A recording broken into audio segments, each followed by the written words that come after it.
لو بتحبي ربنا وعايزة تقربي منه وبتحاولي تقرأي قرآن وتصلي وتصومي وتتصدقي ولسه مش محجبة فانتي بتصعبي على نفسك الأمور. السلام عليكم، ازيكم؟ اهلا بيكم في ليه الحجاب، والنهارده هنتكلم عن السبب السابع في ليه انتي محتاجة تتحجبي. ولما بقول تتحجبي انا اقصد بيها مش بس انك بشعرك فهتتحجبي بطرحة، لا، حتى اللي بتلبس ضيق، حتى المحجبة حجاب مش صحيح انا برضو بوجه لها كلامي. سبب رقم 7، أنا عارف إنك ممكن تكوني مش محجبة بس تعرفي ربنا وعندك دين ومحافظة على صلاة ومحافظة على صوم ومحافظة على الصدقة وأخلاق كويسة، بل ممكن يكون كمان أكتر من المحجبات والمنتقبات، وبجد ربنا يثبتك على كل ده. ولكن كونك مش محجبة فده عائق كبير هيعيقك في طريقك لربنا. مش ساعات بتحسي كل ما بناخد خطوة لربنا بنرجع خطوات، أو كل ما أحاول ألتزم بحاجة وأثبت على حاجة برجع تاني؟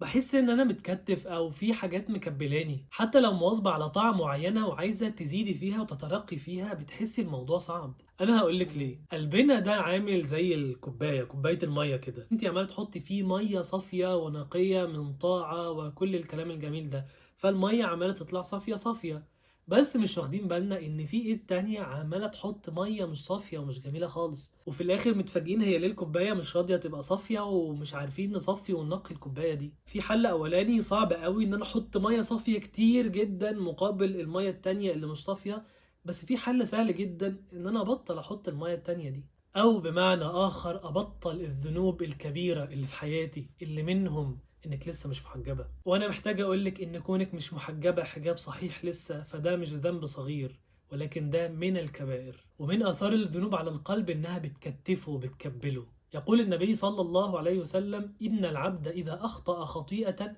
نكتت في قلبه نكتة سوداء. انت عمالة تحاولي تنقي قلبك وتبيضيه وبتعملي حاجة تانية بتسوده، فالموضوع صعب، المشوار صعب، ولكن مجرد ما تتوبي وترجعي لربنا ومجرد ما تحتشمي وتلبسي الحجاب زي ما ربنا أمرك، الأسود اللي في القلب إن شاء الله هيختفي، وإن شاء الله هتلاقي انطلاقة كبيرة وتوفيق وتغيير في حياتك. اتحجبي عشان تبقي خفيفة من الذنب الكبير اللي مكتفك، وعشان ربنا يفتح لك أبواب الخير بإذنه سبحانه وتعالى. بس كده، لو عندك أي سؤال سيبيه تحت في الكومنتات ويا إما أرد عليك إن شاء الله، ولو عندك سؤال خاص مش عام اكتبي كومنت تحت عندي سؤال وحد من فريقنا تتواصل معاك ان شاء الله.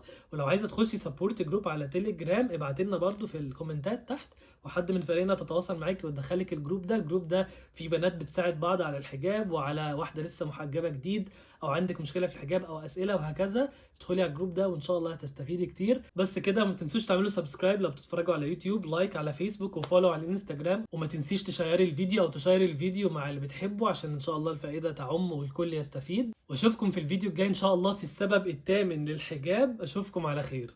سلام.